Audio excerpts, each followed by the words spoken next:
Hello everyone, welcome to my channel Function My World. Chalo, a psycho mafia madly obsessed his mate and fall of him का part 4 start करते हैं। वांग जी को room में ले जाते समय विंग को बहुत प्रॉब्लम हो रही होती है क्योंकि वांग जी का पूरा वेट विंग की बॉडी पर होता है, जिसके कारण विंग सही तरह से चल भी नहीं पा रहा होता है।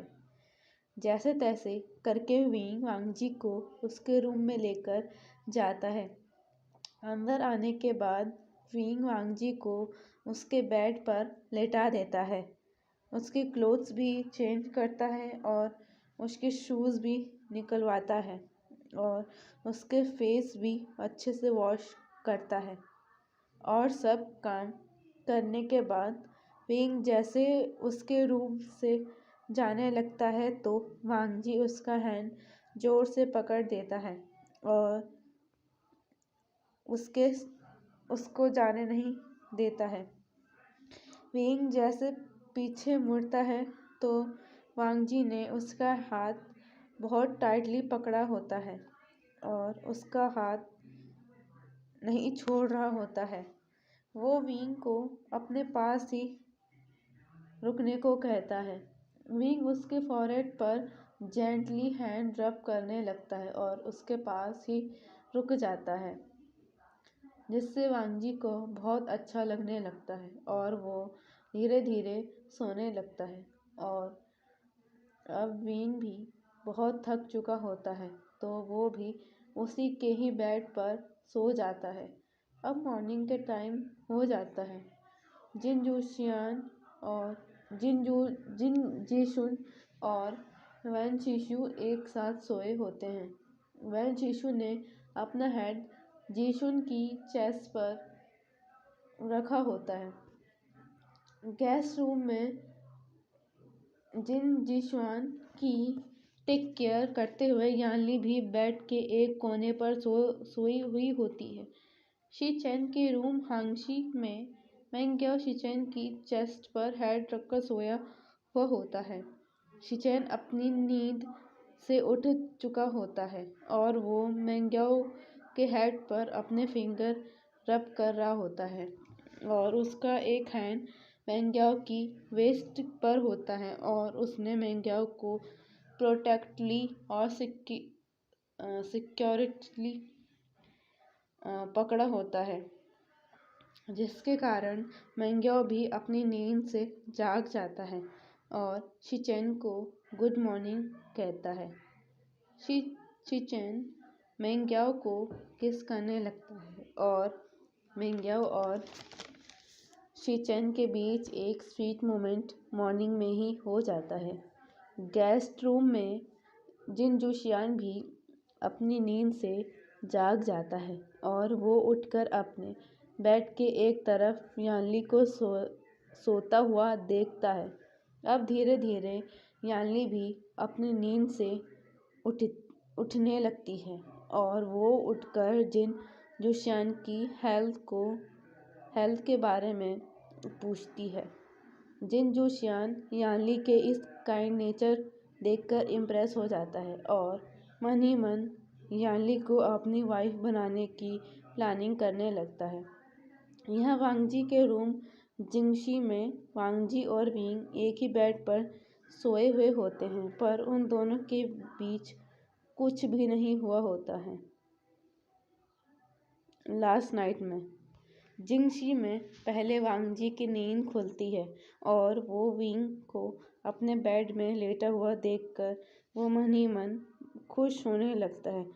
पता नहीं क्यों उसे विंग को अपने बेड में लेटा देखकर खुशी हो रही होती है और वो विंग के चीक्स पर सॉफ्टली अपने हैंड से रब करने लगता है और धीरे धीरे वो विंग के लिप्स पर एक सॉफ्ट सी किस कर देता है और फिर ऊपर आ जाता है। वांगजी के एयर्स बिल्कुल रेड हो चुके होते हैं। विंग अभी भी चैन से सोया हुआ होता है। अब धीरे धीरे लैन होम में सब उठ जाते हैं और फ्रेश और शावर लेने के बाद वे ब्रेकफास्ट करने नीचे आ जाते हैं।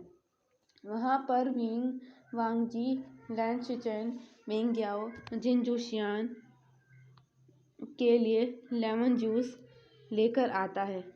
उन चारों और लेमन जूस उन चारों को दे देता है।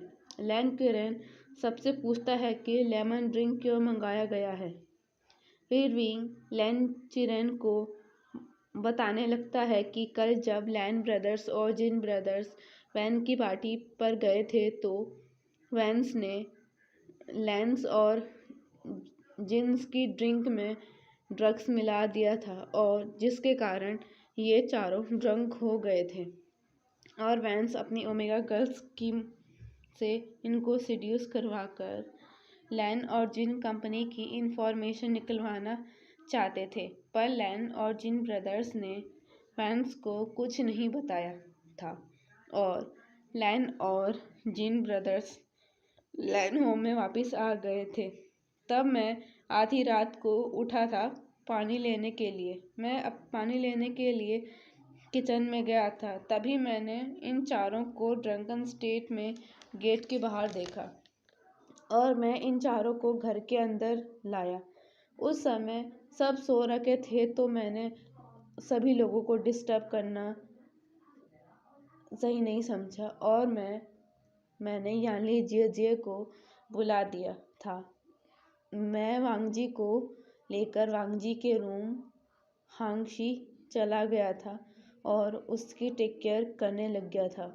मेंग्याओ शिचेन को उनके रूम हांगशी में लेकर चला गया था और उनकी टेक केयर करने लग गया था। मेंग्याओ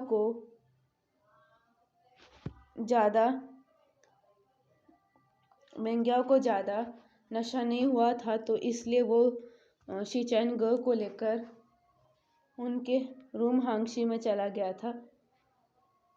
यानी जिये जिन जुशियान को लेकर गेस्ट रूम में चली गई थी और उनकी टेक केयर करने लग गई थी और सुबह उठकर सब फ्रेश वगैरह होके नीचे आ गए थे लंच करने के लिए। पर चारों ब्रदर्स के सिर में हेडेक हो रहा था तो मैं उनके लिए लेमन जूस बना के ला गया। लैन किरेन ये सब सुनकर बहुत एंग्री हो चुका होता है कि वैंस ने उनके नेफ्यूज़ और उनके नेफ्यू के फ्रेंड्स के साथ ऐसा किया। बातें आगे कंटिन्यू चलती हैं और लैन चिरेन को अपने और मेंग्याओ के रिश्ते के बारे में बताते हैं कि वो मेंग्याओ को पसंद करते हैं और मेंग्याओ को अपना फ्यूचर पार्टनर बनाना चाहते हैं। लैन चिरेन पहले तो शॉक हो जाता है, फिर बाद में वो हामी भर देता है। टाइम ऐसा धीरे धीरे पास होता है और लैन वांगजी के मन में विंग को लेकर एक सॉफ्ट सी फीलिंग डेवलप होने लगती है, जो एक फ्रेंडशिप तो नहीं थी। मैं अपनी स्टोरी को यहीं पर फिनिश करती हूँ। बाकी की स्टोरी हम नेक्स्ट पार्ट में कंटिन्यू करेंगे। तो अगर आपको मेरी वीडियो पसंद आए तो लाइक और मेरे चैनल फंक्शन माय वर्ल्ड को सब्सक्राइब कर देना एंड गुड नाइट।